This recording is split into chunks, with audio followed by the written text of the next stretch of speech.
এই মুনতাহা, মুনতাহা, কোথায় গেছো তুমি মুনতাহা? দেখেছো আমি লালটু ভূত এসে গেছি মুনতাহা। আজকে আমি তোমাকে ধরে নিয়ে আসবো আমার রাজ্যে মুনতাহা।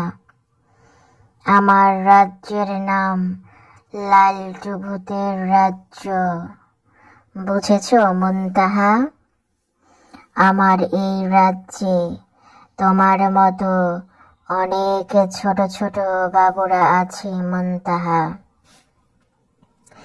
তুমি কি করবে সেটা ভেবে দেখো মুনতাহা। তুমি যদি বলো লালটু ভূতের কথা শুনবে না মুনতাহা, তাহলে রেডি থাকো। আজ রাত 12টায় সবাই যখন ঘুমিয়ে পড়বে, তখন আমি তোমাকে ধরে নিয়ে আসবো আমার কাছে মুনতাহা। ধরে এনে তোমাকে মচমচ করে চিবিয়ে খাবো মুনতাহা।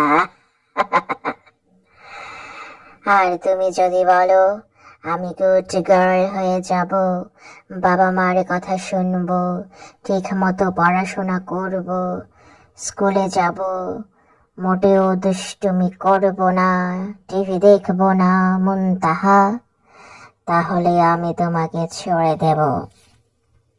তাহলে তুমি তোমার বাবা মার সাথে থাকতে পারবে, আমার কাছে আর আসতে হবে না মুনতাহা। এখন তুমি কি করতে চাও? আমার কাছে আসতে চাও নাকি বাবা মার সাথে আনন্দে থাকতে চাও মুনতাহা? আমার কাছে আসতে না চাইলে বাবা মার কথা শুনতে হবে। মনে রাখবে, এই পৃথিবীতে বাবা মার থেকে বড় কেউ নেই। তাই তুমি সব সময় লক্ষ্মী সোনা বাবু হয়ে থাকবে আর বাবা মার কথা শুনবে, ঠিক আছে মুনতাহা? আর না হলে লালটু ভূত তো আছেই, তোমাকে টুপ করে ধরে আনবে।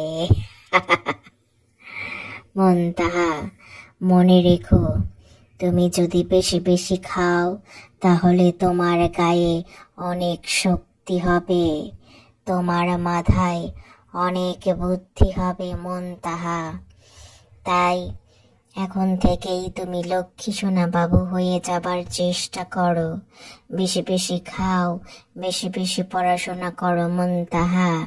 তারপরে বড় হয়ে পাইলট হয়ে আকাশে উড়ে উড়ে বেড়াবে মুনতাহা।